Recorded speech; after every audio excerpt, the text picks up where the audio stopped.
அனைத்து உறவுகளுக்கும் எனது இனிய காலை வணக்கத்தை தெரிவித்துக் கொள்கிறேன். உங்களிடத்தில் மிகவும் முக்கியமான ஒரு ஜோதிட குறிப்பை பகிர்ந்து கொள்ள வருகிறேன். அது ராகு பகவானை பற்றியது.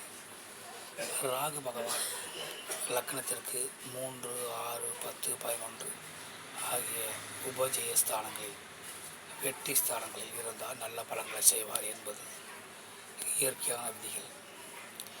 அதிலும் அந்த ராகு பகவான் அந்த 3ஆம் வீடு என்பது மேசம் வீடாகவோ, ரிஷபம் வீடாகவோ, கடகம் வீடாகவோ, கன்னி வீடாகவோ, மகரம் வீடாகவோ இருந்தால் அது மேலும் சிறப்பு.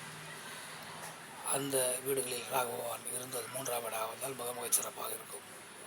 மேலும் ராகபகவான் லக்னத்திற்கு 3ஆம் வீட்டில் இருக்கும் பொழுது அந்த ஜாதகர் நல்ல வருமானத்தை ஈட்டுவார்.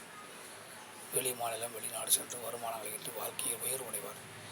அதே நேரம் அந்த ராகு பகவான் எந்த கிரகத்தினுடைய வீடுகள் இருக்கிறார் என்று பார்க்க வேண்டும். அந்த கிரகம் சார்ந்த தொழில்களை செய்யும்போது சிறந்த பலனை கொடுக்கும். அந்த ராகுவானை எந்த கிரகம் பார்க்கிறது என்று பார்க்க வேண்டும். அந்த பார்க்கும் கிரகம் சார்ந்த பலனை தொழில் செய்வதும் சிறப்பாக இருக்கும். உதாரணத்திற்கு ராகுவான் துலாம் வீட்டில் இருக்கிறார் என்று வைத்துக் கொள்ளுங்கள். சுக்கிரன் வீட்டில் இருக்கிறார். ஆடைகள், அணிகலன்கள், வண்டிகள், வாகனங்கள், வீடுகள் இவைகள் வாங்கி அதை மறுவிலைக்கு விற்பது, வாடகைக்கு வாங்கி வாடகைக்கு விடுவது இது சிறப்பாக இருக்கும். அதேபோல் செவ்வாய் பகவான் அவரை பார்க்கிறார் என்று வச்சுக்கோங்கள். மண் மனைகள் வாங்கி விற்பது, வீடுகளை வாங்கி விற்பது, வாகன வண்டிகள் வாங்கி விற்பது சிறப்பாக இருக்கும்.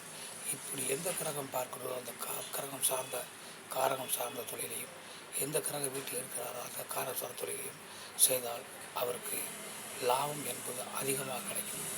மற்றவற்றை நாம் அடுத்தபடியாக காண்போம். நன்றி, வணக்கம்.